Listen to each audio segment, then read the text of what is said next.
અને સમગ્ર ટીમ અમુક માંગ લઈને આવી છે.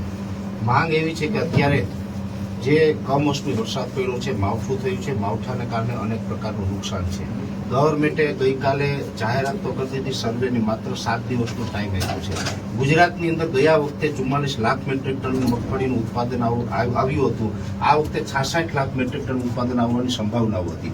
એમાંથી 19 લાખ મેટ્રિક ટન મગફળી છે પાથરામાં પડી ગઈ છે.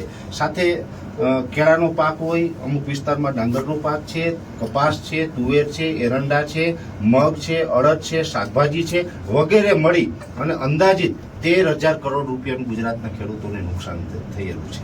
હવે આ નુકસાની છે એની સામે જો ગવર્મેન્ટ છે એ સર્વેના આદેશ આપ્યા છે એટલે એનો મતલબ સીધો જ એ થાય છે કે મુખ્યમંત્રી કિસાન સહાય યોજના છે, આ યોજનાની અંદર કલમ ઘ અને કલમ 9 આ બંને મુજબ જો 2 હેક્ટરની મર્યાદામાં આપવામાં આવે તો એક ખેડૂતને 40,000 રૂપિયાથી વધારે સરકાર છે એ આપી શકે નહીં. આ કાયદાની જોગવાઈ છે.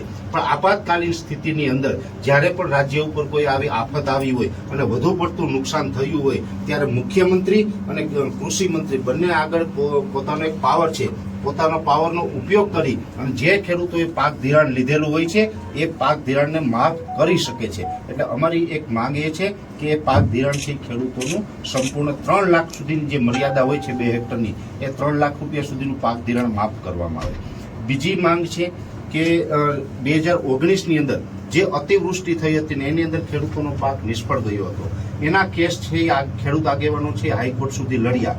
હાઈકોર્ટે આદેશ કર્યો કે આ ખેડૂતોનો પાક વીમો મળવાપાત્ર છે એને આપવો જોઈએ. એના આદેશ પછી 50% ખેડૂતને કદાચ એ પાક વીમો મળ્યો હશે. હજી 50% ખેડૂત કેશોદ તાલુકાના એવા છે આજે રાતી પાય એના એકાઉન્ટમાં સરકાર તરફથી આવી નથી. એ ખેડૂતોને ખૂબ મોટી નુકસાની છે. એટલે એ છેલ્લા 6 વર્ષથી ખેડૂત છે એ રાહ જોઈને બેઠા છે કે અમારો પાક વીમો ક્યારે આવશે. ત્રીજો મુદ્દો છે કે જેવા ખેડૂતોને મગફળી ટેકાના ભાવે આપવાની વાત છે. હવે 2 વાત છે કે આમ તો પાકની અંદર 19 લાખ મેટ્રિક ટન મગફળી છે પલળી છે, પણ હવે ટેકાના ભાવે જ્યારે ખરીદવામાં આવશે ત્યારે સરકાર છે એ ત્યાં ટેકાના ભાવે પલળેલી મગફળી છે એ રિજેક્ટ કરે છે. તો ખેડૂતોની મગફળી ઓલરેડી જે પલળી ગઈ છે તો 80% ખેડૂત તો એવા છે કે ટેકાના ભાવે વેચવાથી વંચિત રહેશે, ત્યાં એની મગફળી છે રિજેક્ટ થશે. તો આ ખેડૂત સાથે કઈ રીતે ન્યાય થશે? એટલે એની જે મગફળી છે એને કાં તો લેવામાં આવે અથવા તો 450 રૂપિયાનો જે માર્કેટ વેલ્યુ અને ટેકાના ભાવનો ડિફરન્સ છે એ ડિફરન્સના 200 મણ સુધી આમ તો કાયદાકી મુજબ ખરીદવી જોઈએ. કેમ કે ગુજરાતની અંદર 56 લાખ ખેડૂત ખાતેદાર છે.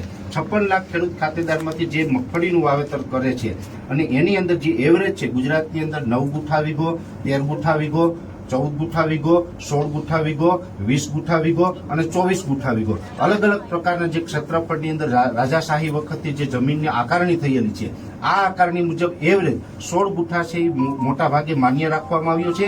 આ માન્યતાના આધારે ઓલ ઓવર જે ગુજરાતનું સર્વે થયું છે એ મુજબ પ્રતિ ખેડૂતને 1 વીઘાની અંદર 16 ગુઠામાંથી 17 મણ મગફળીનું ઉત્પાદન થાય છે. આવું સરકાર સ્વીકારે છે. અમુક જગ્યાએ ઓછું હોય તો અમુક જગ્યાએ વધુ હોય. એવરેજ જે 17 મણની છે આ હિસાબ પ્રમાણે જોવા જઈએ તો સીમાંત ખેડૂત 2 હેક્ટર એટલે કે 12.5 વીઘા અને 200 ગુઠા થાય છે. હવે આ 200 ગુઠાની અંદર જો જોવા જઈએ તો સરકારે 200 મણ મગફળી છે એ ખરીદવી જોઈએ એના ઉત્પાદનની ક્ષમતા પ્રમાણે.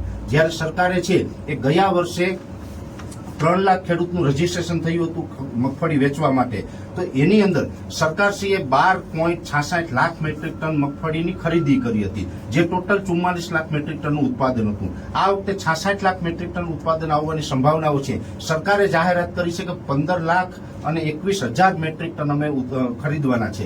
જો ખેડૂતોની 200 મણની મર્યાદામાં ખરીદવી હોય તો સરકારે 36 લાખ મેટ્રિક ટનનું જે ખરીદી છે એ કરવી પડે છે. એટલે સરકારે ખરીદ ક્ષમતા છે એ વધારવાની જરૂર છે. આ આંકડાકીય સરકારની માહિતી છે. બીજું કે ગયા વખતે 3 લાખ ખેડૂતોએ રજીસ્ટ્રેશન કરાવ્યું હતું. આ વર્ષે ઓન પેપર વેબસાઇટ ઉપરથી 9,32,000 ખેડૂતોનું રજીસ્ટ્રેશન થઈ ચૂક્યું છે. એટલે આ ખરીદીની અંદર સરકાર છે એ ન્યાય નથી કરી શકતી. ત્યારે જ્યાં 450 રૂપિયાનો માર્કેટ વેલ્યુ અને ટેકાના ભાવનો ડિફરન્સ છે, જો 450 ગુણ્યા 200 કરીએ છીએ તો એનો જવાબ આવે છે 90,000 રૂપિયા. જો સરકાર મગફળી ખરીદવા ન માંગતી હોય પલળેલી મગફળી પણ લેવા ન માંગતી હોય તો જે ખેડૂતોએ ટેકાના ભાવે વેચાણ કરવા માટે રજીસ્ટ્રેશન કરાવ્યું છે આ દરેક ખેડૂતને 90,000 રૂપિયા છે ડિફરન્સના રૂપમાં સરકારે આપવા જોઈએ, જે ખેડૂતોનો ખરેખર હક છે. એટલે એક માગણી એ છે. અને બીજો અગત્યનો મહત્વનો મુદ્દો છે કે જે કડદાકાંડ થયો હતો, જે બોટાદની અંદર જે કપાસનું જે વેચાણ થતું હતું એની અંદર જે વેપારીઓ દ્વારા ખેડૂતોને લૂંટવામાં આવતા હતા, આ લૂંટ માટે જે ખેડૂતોએ અવાજ ઉઠાવ્યો, ખેડૂતોના આગેવાન બનીને શ્રી પ્રવીણભાઈ રામ હોય, રાજુભાઈ કરપડા હોય, રાજુભાઈ બોરખતરિયા હોય, પિયુષભાઈ પરમાર હોય, આવા જે તમામ ખેડૂત આગેવાનો છે એ જે આ માટે લડતા હતા અને ખેડૂતોની આગેવાની કરી અને ત્યાં લડવા ગયા તો આ લોકોને નિર્દોષ રીતે ખોટા કેસમાં ફસાવીને જેલમાં પૂરવામાં આવ્યા છે. સરકારશ્રીએ થોડા દિવસ પહેલા એક જાહેરાત એ પણ કરી છે કે જે કડદાની અંદર જે નુકસાની થતી હતી હવે આવનારા સમયની અંદર ખેડૂત સાથે કડદો કરવામાં નહીં આવે. આવનારા સમયમાં નહીં આવે તો એનો મતલબ સીધો એ થાય કે ભૂતકાળમાં તમે કરતા હતા. તો ભૂતકાળમાં જે કડદાના નામે ખેડૂતને લૂંટતા હતા એવા જે વેપારી લૂંટ કરતા હતા એને કોઈ સજા નથી થઈ અને નિર્દોષ ખેડૂતોને અને ખેડૂત આગેવાનોને આજે જેલમાં પૂરવામાં આવ્યા છે. તો આ નિર્દોષ લોકોને તાત્કાલિક ધોરણે સરકાર મુક્ત કરે આવી તમામ માંગ સાથે અમે આવેદનપત્ર લઈને આવ્યા છીએ સાહેબ.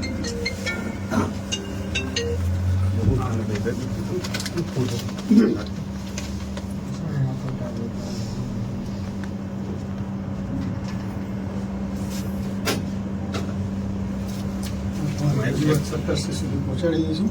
Thank you sir. તમે પહોંચો.